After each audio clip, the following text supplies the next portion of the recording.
So, Paul, as you step down as CEO after 26 years, you just said you just did that and you asked for a fuck yeah, so we'll give you another fuck yeah on that. What is your vision for the future of Fair Trade USA and also for ethical sourcing in general?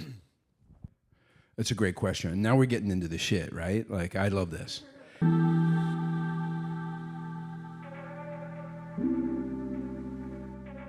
welcome, everyone. Welcome to the KINN in Venice, California.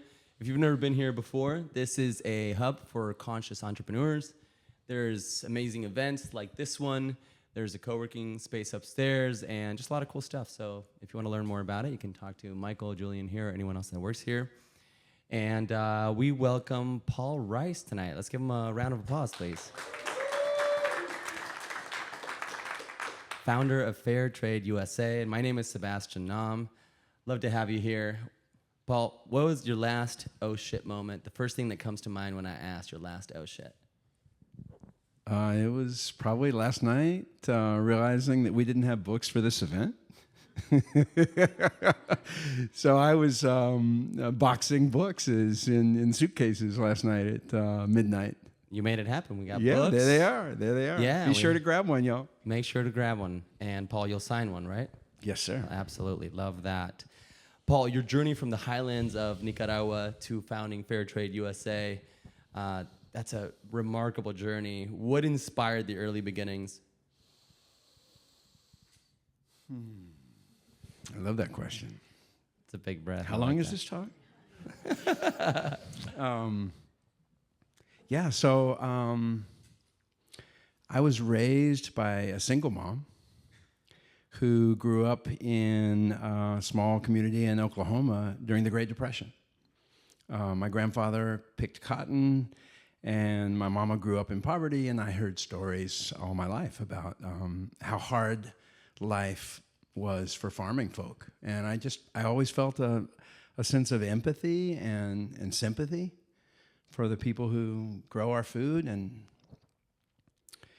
so as a college student, I felt like I needed to go work with farmers somewhere. And I was learning about international development and global poverty, and so decided fresh out of school to buy a one-way ticket to Nicaragua and go join the revolution and go help farmers.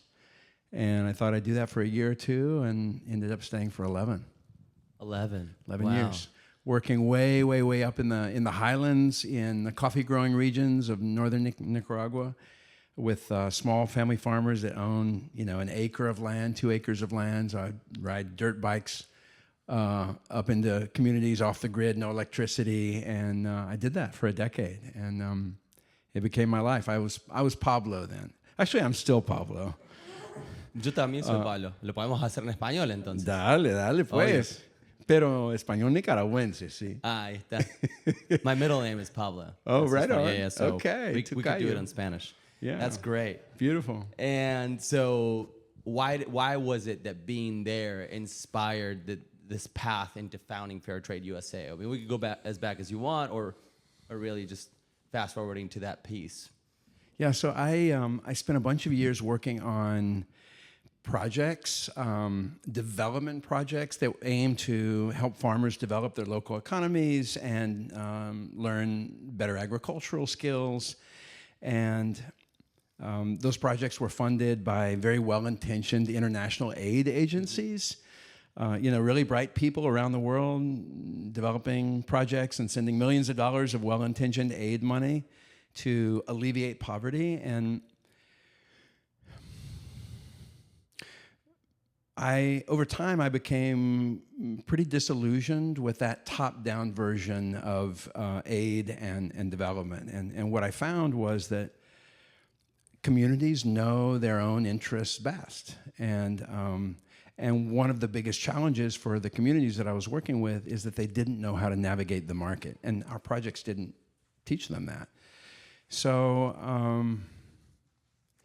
in the summer of 1990, I heard about these crazy people who called themselves fair traders. And their slogan was trade, not aid. And their philosophy was farmers don't need our charity. They just need a fair price for their harvest. They just need a fair return for all their hard work. And that resonated with me. I'd never met a farmer that wanted a handout. So trade, not aid felt right on. And so I organized the first fair trade co-op in Nicaragua that summer, 24 brave souls, coffee farmers, who delivered roughly 20 sacks of coffee each on consignment, because I had no cash, but I had this buyer, this fair trade buyer in Boston, a company called Equal Exchange, one of the first fair trade companies in the U.S. So this all started with coffee first, yeah? Coffee was the first. And we exported 1 container of coffee, and a couple of months later got the money back. They paid us $1 a pound for our coffee at a time when the local middlemen were paying 10 cents per pound. Wow. We got $1 a pound. So for 2,000 pounds times 10 cents, our farmers would have received roughly $200 total cash income for the year. Wow. Not even $1 a day. And through fair trade, $1 a pound, $2,000 each. None of them had ever seen that much money before. And so, you know, I was a really popular boy that year. Yeah, I bet. I became Pablo $1. And that was my mantra, like deliver to the co-op and we'll get you $1 a pound. Pablo $1. It kind of rolls off the tongue, right? I'm definitely calling you that forever. Right on. I love it. So that was kind of like the spark that lit the prairie fire. Over the next couple of years, we organized 3,000 families across all of northern Nicaragua who came together to create the economies of scale necessary to build a real export enterprise. And so we pooled our coffee, we processed it, we trucked it to port, we exported direct, and by virtue of this fair trade price that we were getting, we were able to do extraordinary things like help farmers stay on the land so that they wouldn't have to immigrate north in search of livelihood. Help farmers keep their kids in school.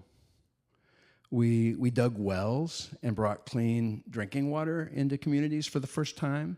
We created scholarship programs so that kids could stay in school through high school and college. We ran healthcare programs. We created a micro-lending program for women in the community who wanted to develop their own source of income and their own businesses. We reforested hillsides that had been deforested by transnational lumber companies a generation earlier. We did all of this cool stuff in terms of social and environmental development, and none of it thanks to anyone's charity. None of it thanks to any well-intentioned aid agency or government agency. It was simply thanks to this simple idea of a fair price for a great product.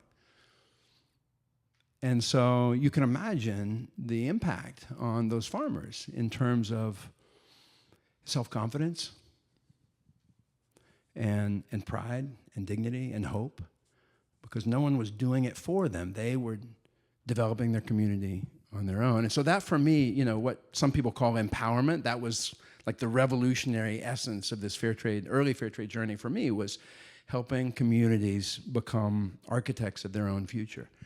And after 4 years of doing that, my perspective on capitalism changed completely. At that point, up until that point, I thought capitalism was the problem and it needed to be burned down. And, I went to Nicaragua in search of some kind of socialist utopia, which never materialized. But through this experience, leading this co-op for 4 years, I realized that it is possible to harness the power of the market to support poor people on a journey out of poverty. And that became my life's quest. I love that. That's why I'm so here. Powerful. Can we give up a hand for that? That is so inspiring. That is incredible. Absolutely, Paul. Very cool. Trade, not aid. Love that. And just out of curiosity, so why was that even possible? Like I'm thinking about the 10 cents to the dollar kind of big jump from that initial deal that you did.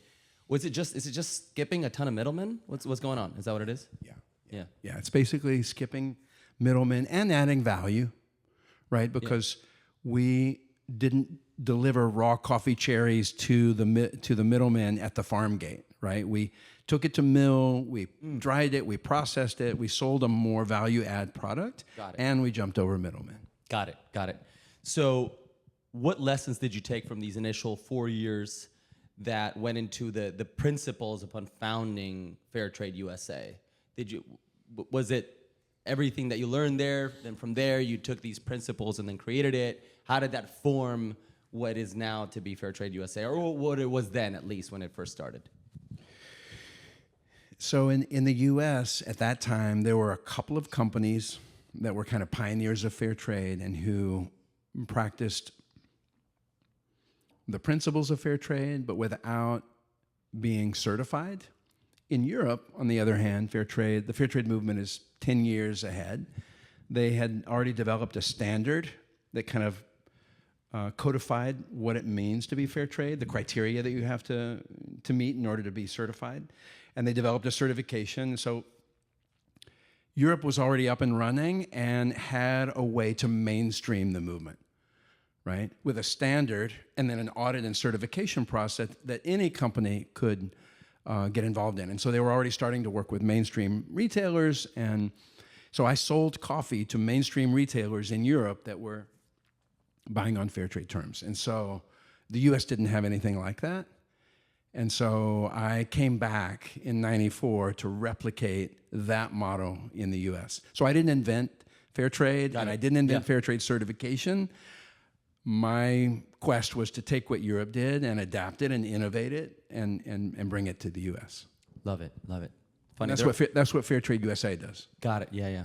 Europe is always ahead of us on this stuff. In many ways, yeah. What about in terms of pivotal moments where it started to truly expand? How did that start happening in the U.S.? Okay, so first of all, let me just explain. Fair Trade USA, which is the organization I started 26 years ago and led for 26 years, just stepped down. Can I get a fuck yeah for that? Fuck yeah. Yeah. I had a question planned for you. Yeah, okay. So it's a nonprofit organization, and our mission is to improve lives and protect the environment, and we do that through this market-based model of fair trade certification. So the organization's mission, number one, or its work, number one, is to develop the standard for fair trade, right? So fair trade is a philosophy, but it's also like a standard, like organics, right? To get organic certified, you have to meet a standard. You get audited every year, and then if you pass, you get to wear the organic label on your product. Fair trade is the same. We have a 200-point checklist of social, environmental, and labor criteria that farms and factories meet, and when they meet that, and they're audited every year, and if they can show that they met that criteria, then they get certified for 1 year, and they get to use the fair trade label on their product. And the brand partners that we work with... Do they have to hit all 200 points? No, 200. Out of no, the 200? they don't. No, they don't. So there are minimum criteria. Great question. There are minimum zero tolerance criteria. No slave labor, no child labor, Right. like the basics. Yeah. And then there are progress criteria, which they get scored on, and every year they're expected to improve their score and to make progress. Sustainability is a journey. Yeah. You know, so that binary pass-fail approach doesn't really work if you want to provide an incentive for farmers and factory owners to do better over time. So that's the approach. Great. Yeah. Okay, so Fair Trade USA develops a standard, audits and certifies the producers against that, and then finally we enlist the market. Companies, I mean, everyone from Walmart to Whole Foods, Patagonia to PepsiCo, I love alliteration, they pay a premium. That's the secret sauce. That's the unique selling point of fair trade. We're not asking farmers and factory owners to be sustainable and you figure out how to cover the cost. We're saying that if you're more sustainable, the market will reward you. And that ends up being, I mean, last year alone, that impact premium paid by companies here in the US back to fair trade farms and factories, it was over $100 million. Wow. So that's what's driving these incredible outcomes in communities around the world. So these companies are they paying a larger premium if they're larger scale corporations? Is there a scale on that? No, the premium is set as a certain number of pennies per pound. So with coffee, it's 20 cents a pound. With bananas, it's 2 cents a pound. And it's the same whether you're Whole Foods or Walmart or anyone else. Yeah. And so as it starts expanding, and larger scale corporations become hungry for these sort of better for you labels and things like that. How do you maintain the efficacy of the standards of what it truly means to be fair trade for companies that are just hungry for that stamp? Yeah. That's a great question. Now we're getting into the shit, right? Like, I love this. And I hope you all read my book, because like there's a whole chapter on greenwashing and on the moral hazard, if you will, of mainstreaming. Yeah. And it's something that I've been grappling with for the last 26 years, right? Like, how do you stay true to your mission? How do you maintain a standard with the utmost integrity and impact? And go big. I mean, what the hell, y'all? What's the point unless we can go big? There are 2 billion people in the world today living on $2 a day. Let me say that again. 2 billion people surviving on $2 a day. Why would we want to stay small? Right? Like, I want to work with Walmart. Eyes wide open. Right. Without succumbing to any pressure of watering down standards, without allowing any kind of overclaiming or greenwashing or image washing. But I want to change the world, right? We want to change the world, right? So of course, there's an invitation and a curiosity. How do you go into the market and deal with the market as it is and bring it on a journey? And that's led us to work with mainstream companies. And it doesn't always work, and sometimes they withdraw. You'll read in chapter 1 about Starbucks. Starbucks joined our cause for a while, and then they withdrew. And you know, it's not a straight line, but they withdrew on their own. They withdrew on their own and developed their own in-house program. Right.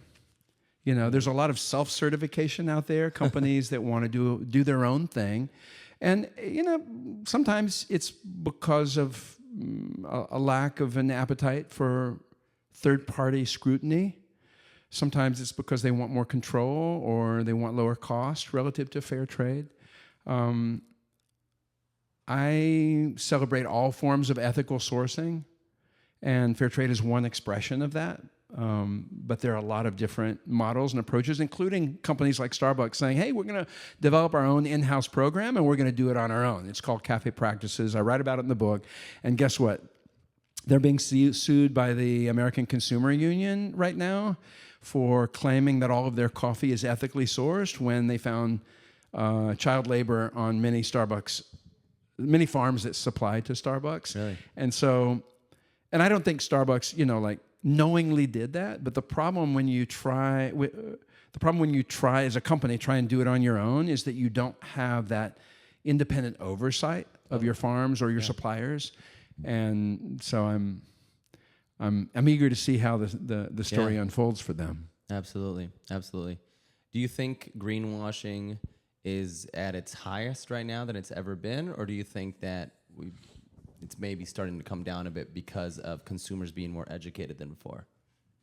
I can tell you in the fair trade world, we have a tight control on and a contractual stipulation that allows us to approve all advertising and signage that the companies that we work with have with regard to fair trade. So we get to approve how they talk about their program. And you know, what's interesting is that we've actually almost never had a company that overclaimed, because I think they're, I think they're gun shy of being outed for being inauthentic. Like Gen Z and millennials are super, super vigilant around authenticity. Absolutely. And companies that bullshit get punished for it. And so I think there's I mean, I'll give you an example. Peet's Coffee, y'all know Peet's Coffee. Mm-hmm. That was one of my first deals. I think I signed Peet's in 2000, and they started with one SKU, one coffee. You know, so it was like they had their hazelnut and their organic and their decaf and their fair trade. It was just a flavor, just one. It was like 4% of their total volume. Fast forward 20 plus years, they're still only doing one. Really? So you could say, well, what the fuck? Like, is that greenwashing? Is that like, why would we allow them to do only one? And why would they only do one? And I can't answer the second question. It feels like a missed opportunity to me. But for me, Pete's doing one fair trade coffee all these years isn't greenwashing because they don't talk about it. Go into a Pete's. You will not see fair trade anywhere on the wall or That's or, what I was going to ask you. So what are they able to do with the fair trade logo or stamp in that case? I mean, Just it's on the one product. It's on that one product. But they're not using it to clean their image. So for me, greenwashing is when you basically claim that you're doing more than you actually are. Right. They're doing one fair trade coffee. It helps 2 co-ops. I celebrate that. We debated, should we kick them out? They never really upped their game. But it's like, it's better than nothing. Yeah, it's better than nothing. But it and also maybe makes you someday they'll think- come around. Makes you think what's going on with all the other coffees. Interesting. I like that question. Write the CEO and ask it. So in 2011, Fair Trade USA resigned from the Fair Trade Labeling Organization, and that brought some criticism and things like that. Can you talk a little bit about that whole situation, why you guys chose to do that? So the organization you're referring to, Fair Trade Labeling Organization, which now calls itself Fair Trade International, they are the European-based international fair trade group, and they have members in Switzerland and Germany and Holland and around the world. It's mostly European focused. We were a member of it for our first 13 years. I was elected to their board of directors. It was basically a single global fair trade umbrella group. And their focus is on small family farmers who have organized into co-ops, which is where I come from. I mean, those are my peeps. So I was totally down for that focus when we launched in 1998, when we launched Fair Trade USA. But over the years, what we encountered was a growing appetite on the part of the U.S. Industry, the companies that we work with, to see an expansion of the fair trade model to include not just small family farmers and co-ops, but farmers that aren't in co-ops, and large farms, and factories, apparel, and farms in the U.S., and things that were kind of out of scope for the European model. And then, we started to hear stories of, the plight of farm workers on larger farms, and what we realized was that farm workers on large farms are often the poorest of the poor. I mean, small farmers with 1 acre, they're poor, but at least they have their own land. A farm worker working for $3 a day on a big estate doesn't have land. So we began to realize the moral hazard and the mission calling of working with farm workers on big farms, right? Not just the smallholder, but the big farms and their workers. And so it became clear to us, and in coffee brands typically don't source coffee beans based on farm size. It's not like they buy only from small farms or only from big farms. They buy based on quality. They buy based on the flavor profile. And so we had company after company coming to us saying, what the hell, y'all? Like, certify all of our supply chain, not just the 10% that we source from co-ops. So it was clear that there was both a mission reason and a market reason for us to expand the model. The Europeans didn't want to expand the model, so we stepped out. We resigned our membership in 2011 and declared fair trade for all. Got it. And since then, we've been doing shit that, as my daughter would say, is hella cool, right? Like, we've done seafood, we've done dairy, we've done apparel, we've started certified farms in the U.S. Like, we've done all this stuff because we're not part of the European model. So the way I that's talk what about expanded beyond coffee, essentially. Exactly. Well, and expanded beyond small farmers. Small farmers. So we love what Europe does, and we want to do more. It's the simplest way to describe it. So there's a way of going bigger. Just playing big. Love that. Very cool. Paul, you wrote Every Purchase Matters, which is right here. As you said, there's a book for everyone here that you will sign. Congratulations, by the way, on that. Yeah, you just published it. On the book, you emphasize the role of conscious capitalism. I'm, by the way, the president of Conscious Capitalism in Los Angeles, so I'm it's very near and dear to me. How do you define the concept, and how important do you feel it is to today's global economy? Just the concept of conscious capitalism, period. Yeah. Or in your book. So by the way, the book's a bestseller, bro. You got to share that. Bestseller. Let's fucking go. Yeah. The first week on the market, we beat Green Eggs and Ham. That is awesome. Green Eggs and Ham is my favorite book of all time. That's awesome. We were number 5. Green Eggs and Ham was 28. I'm very proud of that fact. That is epic. That is epic. Okay, conscious capitalism. So either that's putting lipstick on a pig, as my mama would say, or it's a really juicy idea that speaks to the evolution of society and business. And I think it's the latter. You know, when I got involved in the fair trade movement in 1990, wow, 35 years ago, the companies that we were talking to, for the most part, didn't care about the supply chain and the people in it. And, you know, really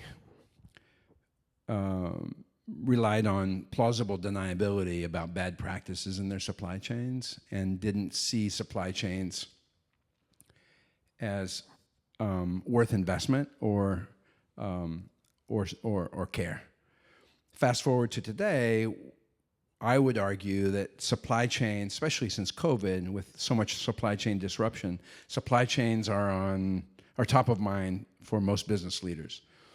And consumers are demanding more sustainable products, and so supply chain sustainability is a way to meet consumer demand. It's a way to make the business more secure and reliable. And of course, it's the way to do the right thing. And so that expression of conscious capitalism in the world of supply chains and sourcing is clearly evolving. Conscious capitalism is a bigger idea than that. It's the notion that business can be a force for good in the world. And I would argue, hell yeah, business can and must be a force for good in the world. I mean, the problems that we're facing, climate change and global poverty and all the things, you know, these are not problems that are going to be solved just by governments and NGOs alone, right? The business community and we the people, the consumer, have a critical role to play in these. And so for me, conscious capitalism is both an evolution of the business community toward more sustainable models of business, and it's also a call to action for us in how we purchase, how we consume. If I think back about what you were sharing initially, just realizing that these farmers getting aid wasn't it, and it had to be a market solution, right? And so when it comes to conscious consumerism, which is what your book is all about. Actually, I want to ask you first. You said that in 2020 there was a big shift around supply chains. What were the main things that were happening in 2020 that caused everybody to start thinking about supply chains so much more? Well, with COVID, we saw a huge disruption of supply chains. Producers not being able to deliver, containers not being available, like all the things, right? Mm-hmm. I mean, I don't know if you remember, but my local Safeway didn't have toilet paper for a month, right? Like that shit happened. And I think it was a wake-up call to the industry. Yeah, pun intended. It was... I had to throw that one in. Well done. It was a wake-up call to the industry that you couldn't always rely on producers to be able to deliver on time and at the right quality and price for whatever reason. And so I think that, I see in the industry a lot of people talking about future-proofing their supply chain. And I think what they're saying is, how do you reduce the risk implicit in the variability of supply chain practices and the variability of a coffee farmer in Colombia to be able to produce the right quality and the right quantity and deliver on time and, have a shipping container there at the port on time. Companies, even now, even after we're over the hump of COVID, companies that I work with regularly report having issues like stocking their shelves with products. And so it just reinforces the value of things like fair trade that do two things. They make supply chains more transparent and traceable, so that Whole Foods knows where the banana is coming from, not just buying from a distributor, so it knows where that banana producer is, so that it then can make sure that that banana producer is rewarded and supported, right? So a more direct supply chain typically leads to a longer-term relationship that's supporting the producer, and what Whole Foods gets in return is reliable delivery of bananas. So before this, these Whole Foods, they didn't know where the banana comes from, for example. They might or might not have. They didn't on all products, right? And that I'm not picking on Whole Foods. I mean, that was the norm. So many retailers sourced from distributors or from brokers and didn't have full visibility all the way back down the chain. Yeah. So every purchase matters. Why does truly every purchase matter? You've given some examples of how it helped these coffee farmers, right? How, perhaps us purchasing coffee that's fair trade is going to be directly affecting these lives of people that were maybe making 10 cents before. Now they're making $1 or whatever, right? Yeah. Why does every purchase truly matter? So unlike, presidential elections, which only happen once every 4 years, companies are looking at demand and looking at our purchasing decisions every day.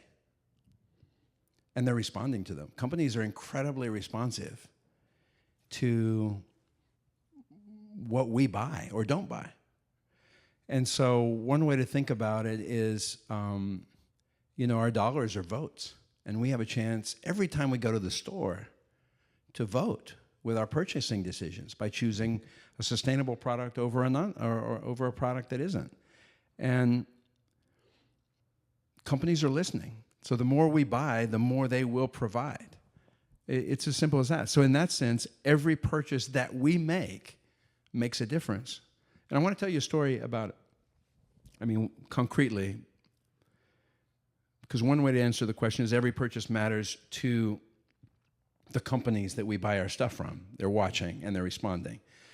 But every purchase also matters to the farmers that grow our coffee and our bananas and our tomatoes. Every purchase matters to the seamstresses who sew our clothes. I visited a farm in Colombia not long ago, and they sell to Sam's Club, which is like a subsidiary of Walmart. Sam's Club is like a competitor to Costco. Have y'all heard of Sam's Club? Oh, gee. Sam's been around. Okay. Yeah. This farmer's, we visited with one of the farmers in the co-op deep in the mountains of Colombia. His name is Edilberto Acevedo, which is a mouthful. He said, "Call me Eddie." That accent is on point. Told you, bro. I can vouch for that. So Eddie is a fourth-generation coffee farmer. So his parents, his grandparents, his great-grandparents were coffee farmers. He's 77 years old. He has 3 kids. He has 3 acres of coffee. That's not much coffee. And he was born into a family so poor that when he was 9, after 3rd grade, they took him out of school and put him to work in the family farm. So he knows how to read and write, but he only has a 3rd grade education. And he started work when he was 12, worked like earning wages. And when he was 25, he had enough money saved to buy his first piece of land of his own, 1 acre. And as a young man, he saw other people coming together and forming co-ops. And it seemed to him that he would be stronger if he stood shoulder to shoulder with his neighbors. So he joined the co-op too. And a few years later, they became fair trade certified and they started getting premiums. And with their premiums, they invested in training and learned better agricultural techniques. They learned how to produce organically and they got organic certified. They invested in education, in scholarships. They invested in healthcare programs. We walked his farm, and it is the definition of regenerative agriculture. He didn't know that term, but he had a farm that was not only organic, but that was in harmony with nature, that was conserving soil, that was preserving the forest canopy. It was beautiful. He felt like a partner to me, not like a beneficiary, like someone who was benefiting from my work, but a partner in a common quest to save the planet. He was so savvy about why to plant cover crops and why to do polycropping and all the things. I was so impressed with him. This man with a third grade education who had like a, the equivalent of a PhD in regenerative agriculture. And toward the end of the visit, he started talking about his kids. 3 kids. 2 of them went through college, thanks to the scholarship fund that the Fair Trade Premium provided. And the third one never really liked school. He was helping his dad on the farm. He's going to inherit the family farm. So when I think about global poverty and the generational cycles of poverty, of generation after generation that's trapped in a cycle of poverty, so much of it is about not having educational opportunity. So the thought that the Fair Trade Premium could enable 2 of his 3 kids to go on to college and to now be professionals working in the nearby town, breaking the cycle of poverty, was just extraordinary and so inspiring to me, and to think that we made that happen through our purchases of fair trade coffee at Sam's Club. I mean, I don't shop at Sam's Club, but some people do, and that's why every purchase matters. With something as simple as a cup of coffee, you can help a farmer send kids through college and disrupt a generational cycle of poverty. It's extraordinary. That's beautiful. Thanks for sharing that story. That's really, really cool. I think that's what really impacts us consumers to be more conscious consumers, because there's probably hundreds and thousands of those stories because of this movement and movements like these. That's really cool. When you were talking about the land and the farming, I just started thinking about some new concepts around quantum farming. Have you looked into any of that stuff? Do you have any insights on that? Quantum farming? Yeah. Sorry, bro. Okay, cool. I still got cow shit on my boots. We'll I'm still in the later. field. Okay. We'll have a different conversation about that. It gets a little bit more woo-woo, more spiritual, and like connection with the land and how that's helping the land grow. Right. Anyway, it's a different story. I'm down. So, Paul, as you step down as CEO after 26 years, you just said you just did that, and you asked for a fuck yes. We'll give you another fuck yeah on that. What is your vision for the future of Fair Trade USA and also for ethical sourcing in general? Beautiful. So, I mean, I'm very lucky because, my first succession experience was in Nicaragua. I led that co-op for 4 years. I was the only foreigner, white boy, and I was leading the co-op. And so from day one, I was keenly aware of how important it was for Nicaraguans to take over. And my right-hand gal, who worked with me those 4 years, she took over that co-op and proceeded to double sales in 2 years, right? So amazing succession story. And that co-op, by the way, which we started in 1990, is still there 35 years later. I'm so proud of them. And so all these years at Fair Trade, I've dreamt of a similar succession. And my successor, the CEO of Fair Trade USA, is Felipe Arango from Colombia. He was a field auditor for Fair Trade back in the day. So he knows farmers, he knows the standard, he's a content expert, he has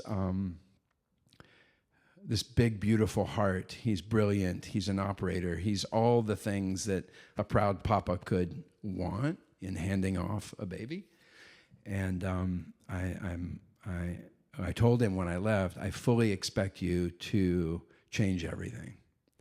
And I also fully expect you to make tons of mistakes. Go for it. I love that. Right?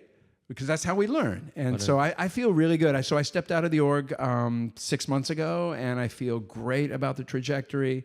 They're doing great work. And I feel like fair trade is poised for even greater scale. So fair trade, the fair trade certified label has 67% consumer awareness. That's a lot of people. 2,000 great brands and retailers, over 1 million farmers in 72 countries. Like, there's a certain success and scale already, and I feel like they're at an inflection point where, in some ways, because of Trump and because of the current political discourse, I think people are looking for ways to make a difference, and I know companies are looking for ways to take advantage of the shift in consumer behavior and the shift that we are all part of being more thoughtful about what we buy. Reading the label, wanting to know, is the food that we buy healthy? And how is it impacting the world in social and environmental terms? I mean, that is a macro trend. Gen Z and millennials index particularly high in terms of their expectations of companies. So I don't see the current political environment as a setback for sustainability. If anything, I think it's going to enable it. And so I think fair trade will continue to grow. I mean, here's an example for you. And this is last year's numbers, but fresh produce, so fresh fruits and vegetables, that market in the US last year grew by 2%. Fair trade certified fresh produce grew by 25%. Here's another number for you. Apparel sales last year grew by 3.5%. Fair trade certified apparel sales grew by 27%. Wow. So, fair trade and things like it, right? Like all the other expressions of ethical sourcing and sustainability, they are growing faster than the market as a whole. So, for me, the question isn't, are things getting better? Will things get better? I am convinced that they will. The question is, what's the pace of change? And is it fast enough? It's interesting what you bring up because, we're on the west side of LA, a bit of an echo chamber when it comes to, all things better for you in the sense of, which I love because we're so used to checking labels, right? I mean, I'm check every label at the store, whether it's consumable or something I'm putting on my body. What is it about the Trump administration that you were saying specifically that you think instead of being a setback is actually going to increase that pace? And just speaking outside of where we're at in LA, because I think that this is just already a trend here per se. Yeah. Well, I think people who are concerned about USAID, for example, being shuttered, right? USAID was the U.S. government agency that was providing foreign aid and assistance and poverty alleviation support to the world, right? It's done. So I think, people who are looking at certain policies and feeling bewildered or feeling opposition can find in ethical sourcing and fair trade and sustainable products an outlet for their energy.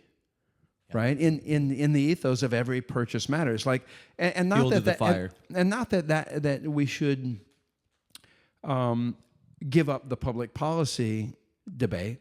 I'm not saying that at all. I mean, there's a, if we don't like what's going on, then let's take this to the streets. Right. Let's raise our voices. Let's do what we can to exercise our democratic right to oppose policies that we don't agree with. Obviously. And let's also recognize that our dollars are votes, and companies are listening. And change is happening in the corporate world. Under the first Trump administration, fair trade sales accelerated. They jumped dramatically. I interpreted that as, okay, people feel alienated over here, so we're going to lean in and we're going to be even greener, if you will, and more responsible and sustainable in our purchases than ever before. We'll see if it happens again, but the point is the press is full of talk of the powerful people. The politicians, the billionaires, the people that, many of us feel powerless in stopping things that we don't like. And the reality is we have the power. Individually and collectively. through our purchasing decisions. We have incredible agency and ability to reward companies, and corporate America is listening. And we have the power because every purchase matters, and we vote with our dollars. Right on. I'm learning well here. Paul, you are incredibly passionate. You're very articulate. You can just tell that you eat, sleep, and breathe all of this, and you speak with just so much heart. As we're closing out here, from a personal standpoint, what has been the most rewarding aspect of this journey for you? I have a couple answers for that. The first is, I got my start in Nicaragua, so I still have relationships with people that I've known there since like the 80s. And, like my buddy Santiago Rivera, who's a coffee farmer in northern Nicaragua and who I talk about in the book, his daughter, Yolanda, went to high school and then to college thanks to a scholarship fund set up by their Fair Trade Premium. Got a degree in biology, came back and is working in the local health clinic in her community, serving, giving back to her community. And now her daughter just graduated high school, top of her class, and who knows what she'll be. I mean, maybe president of the country. She's so sharp, right? So one of the most rewarding things about being in this movement is seeing generational change, seeing impact. And I love that. And I feel so grateful and so blessed to know so many people who chose to break the mold of generational poverty and to join a movement that helped them on a journey, and that it continues to help them on a journey. So that's one thing. You asked me about conscious capitalism, so I've had the opportunity in this work to meet the CEOs of a lot of companies and to form friendships. Like John Mackey, the co-founder of Whole Foods, who's a dear friend, and we go scuba diving together, and I love John. He's a mentor, he's a friend, he's a conscious capitalist. And John was very skeptical about fair trade early on. And then we went together to visit fair trade rice farmers in Thailand and slept on their floors and visited their farms over a few days. And John had the courage to change his mind.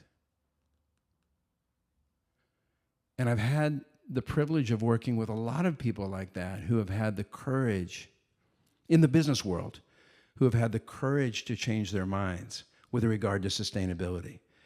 Because on its face, it looks like, oh, sustainability or profitability. Like there's a trade-off there, right? Like either I can be sustainable or I can maximize profits, but I can't do both.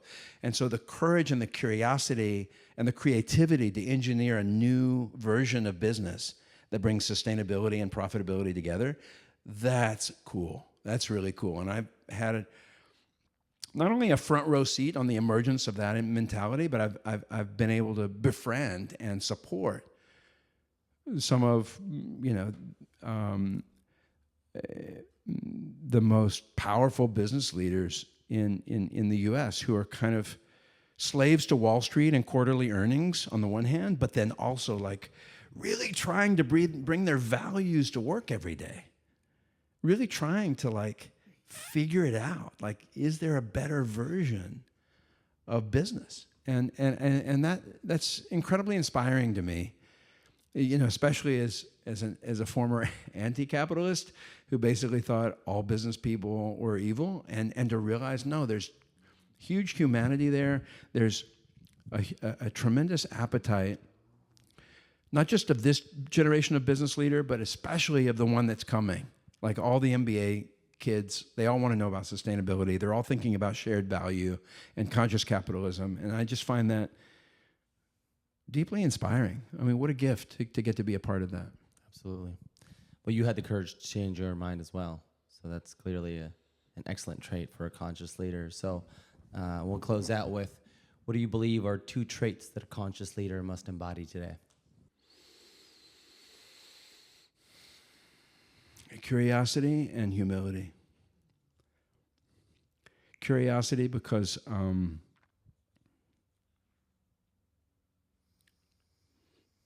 the current model has to evolve, and we just have to constantly challenge ourselves to challenge our assumptions and challenge our models and experiment and be willing to fail and try a better way that overcomes this trade-off mentality, right? Sustainability versus profitability. No, it's both. It's both. Curiosity and humility in the same vein. The willingness to learn, the willingness to change our minds, the willingness to listen to other stakeholders who we may not agree with, but stop, listen. Again, John Mackey, I got to go back to John because John Mackey at Whole Foods was attacked by the animal rights activists. And John's a vegan, and he cares deeply about the welfare of animals, and yet he was attacked. And it's hard when you're attacked, when you feel like you're doing something right and you're attacked anyway, it's hard not to feel defensive and to feel like, well, no, we're just going to circle the wagons. We know who we are. Like, to hell with them. But that wasn't his approach. His approach, as a humble leader, as a conscious leader, was to invite the activists and the critics in and to listen and to learn and to develop a program that, in the end, they all supported. It's pretty cool. Yeah. I'm really lucky. I've got great mentors. Love that. Well, Paul, you truly are a conscious leader.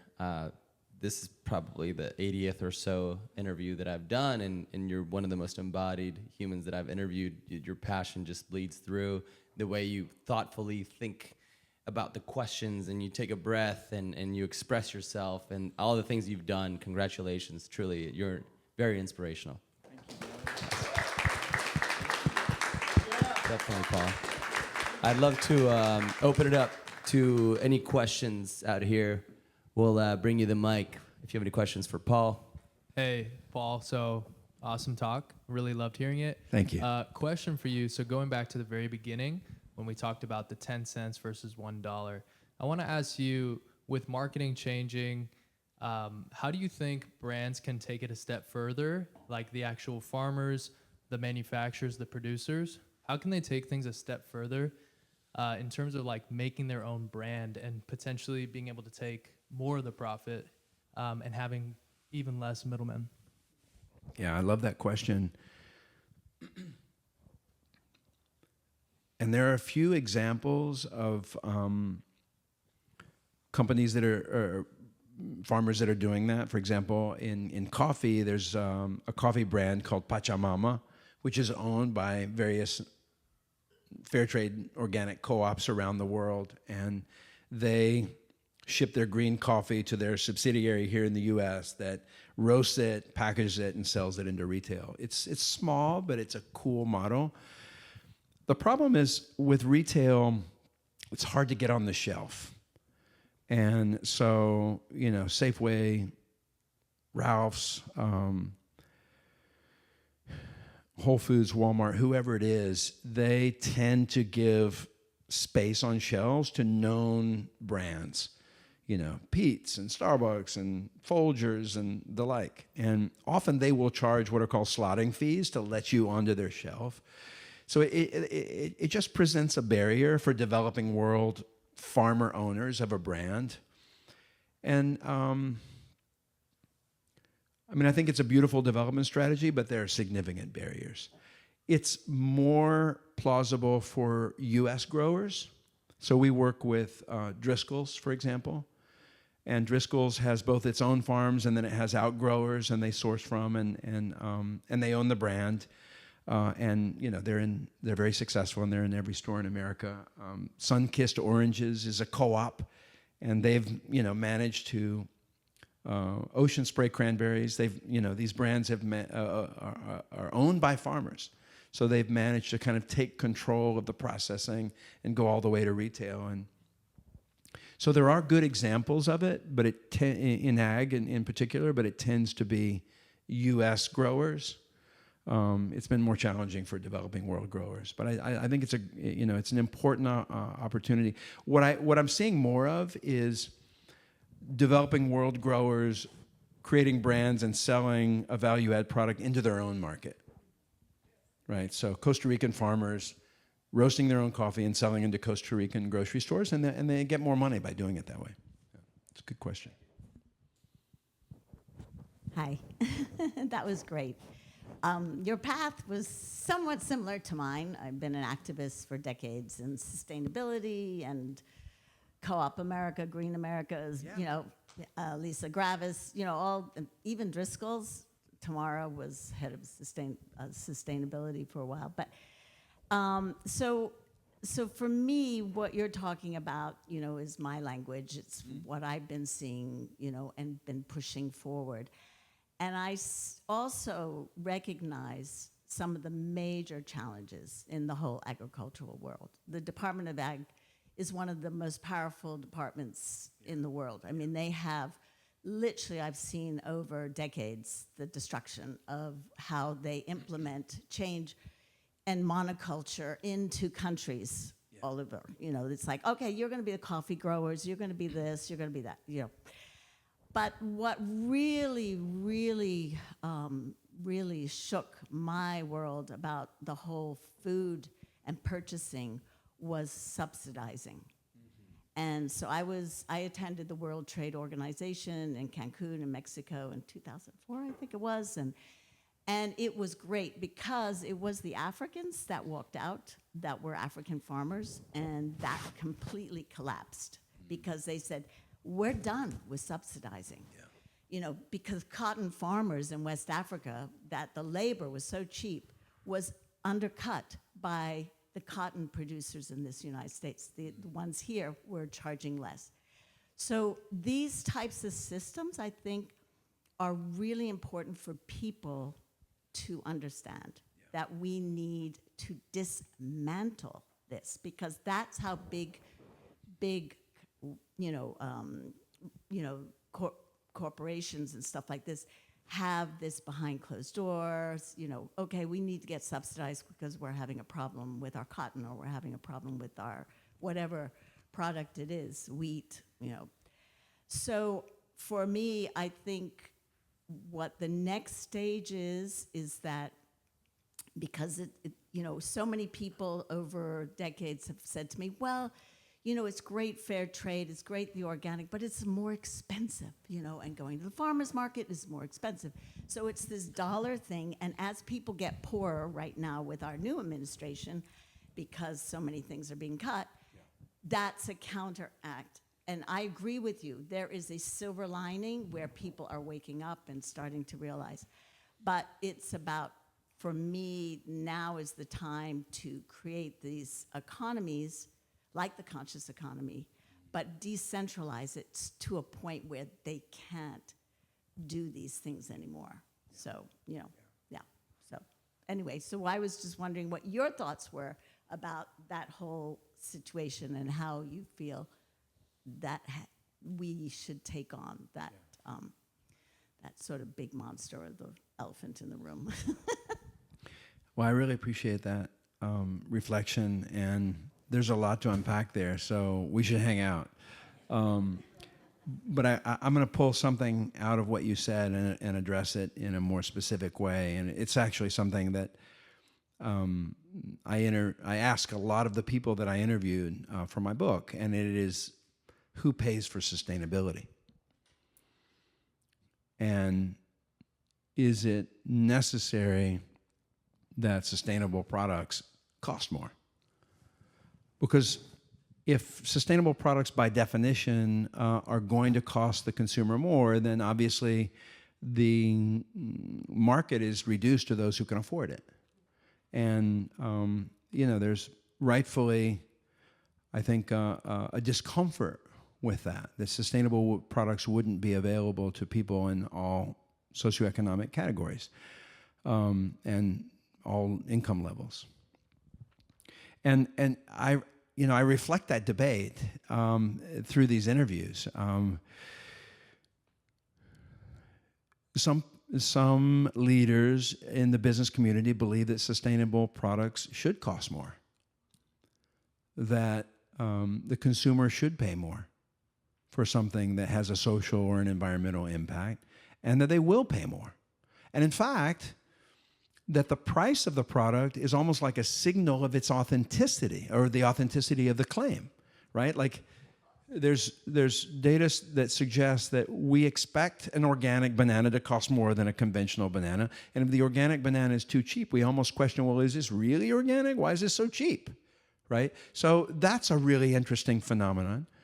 Again, John Mackey of Whole Foods says sustainable products should cost more because it costs more to produce them. And yeah, that means it's going to be a niche. It might be a big niche, might be 30, 40% of the consuming population, but it's not going to be 100%. So that's one point of view. And then there's another point of view. One of my new heroes is a CEO named Tarang Amin. He's the CEO of a beauty company called Elf Beauty. Do y'all know Elf, right? Second largest beauty company in America, cosmetics, sunscreen, all the stuff. They launched fair trade 3 years ago, and in 3 years they've gone to 85% fair trade across all their products, which is amazing. And what that means is that the factory workers that are making those products are getting better wages, getting a fair trade premium, all the things. And Elf converted these supply chains, these factories to fair trade and pay the fair trade premium, and they didn't mark up the price. The price to the consumer, and the sweet spot of their market is like Target and CVS. Like they have high quality, affordable cosmetics, and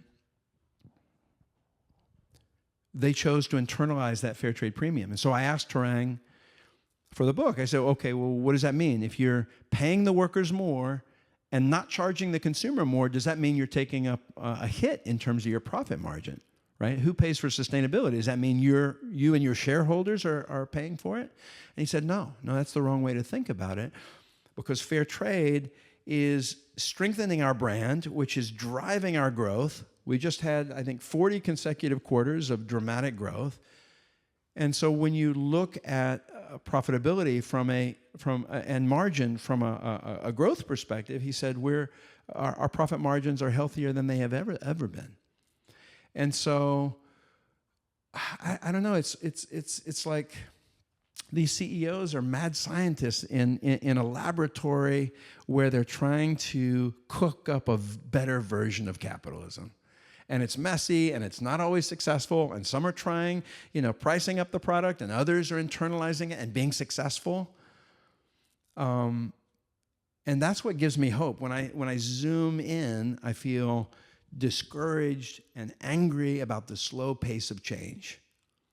Like, what the hell? These companies need to just do the right thing. As Greta said, the world's on fire, so step up. But when I zoom out, and I look at the trajectory of progress, and I look at all these mad scientists in the laboratory of capitalism trying to do better in a way that's good for the planet, and it has to be good for the company. There has to be a business case. Otherwise, it's just charity, and that's not going to scale. I feel hopeful, and I feel optimistic, actually. Love that. That was a great question, and great analysis. And really, there's actually a ton of data out there that's showing that businesses doing the right thing and doing the conscious thing is actually making them more money. So it's actually good for business in the end. So that's definitely the best way to look at it, too. We'll do one more question, and then we'll do any other questions for afterwards. Yes, young lady at the front. Hi, thank you so much. I would love to hear more about what you look at within terms of sustainability within fair trade. If I understand correctly, it's about 30% of what you look at. But how do you define sustainability? And how do you project that into fair trade? So when I think of sustainability, I think of it in all its dimensions, so social, environmental, and economic. I think a lot of people, when they say sustainability, they mean environmental sustainability. I think of it as the more holistic well-rounded concept. Arguably, we've had more progress with environmental sustainability over the last 30 years than we have with the social, and I often feel like fair trade addresses the social side of sustainability in a way that a lot of companies haven't. When we started working with Walmart, for example, they were very proud of the fact that they had ordered all their truck drivers to turn off the trucks when they were loading and unloading. Super simple, but that reduced emissions incredibly. Wow. And oh, by the way, saved them a boatload of money. And so my perspective is that environmental sustainability kind of went first, in part because there were opportunities to save money by reducing packaging, by reducing waste, by turning off the engines, that kind of stuff. The social side of sustainability is a little different, though, isn't it? Because the main goal of social sustainability is living wage, y'all. And that means more money. So the social side of sustainability has lagged, in my view, because it's not as clear how a company will save money or how it will make that work from a financial perspective. So I think fair trade is grappling, and all versions of sustainability, labels and companies are grappling with that. To your point, in the fair trade standard, our 200-point checklist that I reference of social and environmental criteria, about a third are environmental. And that's not a gratuitous concession. It's actually, I believe, a recognition that people and planet go together. Like, you can't really save the people if you don't save the planet. You can't really save the planet unless you save the people. Like, it goes together. Ask any Colombian coffee farmer. The key to being able to sustain livelihood, income for the family, is to make sure that the forest canopy is preserved, right? Because the coffee grows better and is more productive under the canopy. So environmental and social go together. It's a natural fit. And so the fair trade criteria around the environment in ag have to do with requirements for how farmers steward the land, how they steward the soil, protection of forests, protection of groundwater, a long list of chemicals. We were talking about this earlier, a long list of chemicals that you can go and buy at Home Depot, like Roundup. Fair trade farmers aren't allowed to use Roundup. That's a highly toxic, highly carcinogenic herbicide. You spray it to kill weeds. You can get it at Home Depot, but you can't use it on a fair trade farm. So we have a long list of toxic chemicals which are not allowed. And then, in addition, I would say this is part of fair trade's approach to the environment. We created a premium for farmers that went the extra mile and got certified organic. So it's not a requirement that fair trade farms go organic, but there is a financial reward if you go the extra mile. And so today, out of 1.2 million farmers that we work with in 73 countries around the world, roughly 70% are certified organic. So typically you'll see like organic and fair trade labels side by side, which I love. Like I worked with organic coffee farmers in Nicaragua, and I only eat organic fruits and vegetables. I don't want pesticides on my food. Come on. So we chose not to make that mandatory because we wanted to accommodate farmers that did use fertilizer, but I see real progress there in terms of the evolution. One more thing on this issue of environmental sustainability in fair trade.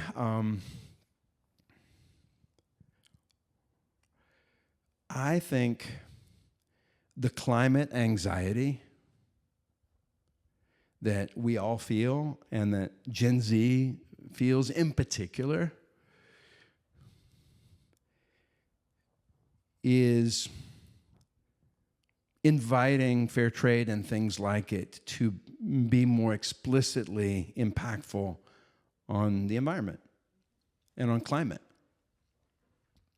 I mean, if we did a survey of everyone in the room, I don't reckon that all of y'all would say, oh yeah, fair trade is a climate-friendly label. Like, most people associate fair trade with like fair wages and a better deal for farmers and workers, right? For us to be relevant, not only to consumers and what consumers care about, but also to the future of farming, maybe we need to strengthen the climate side of our standard,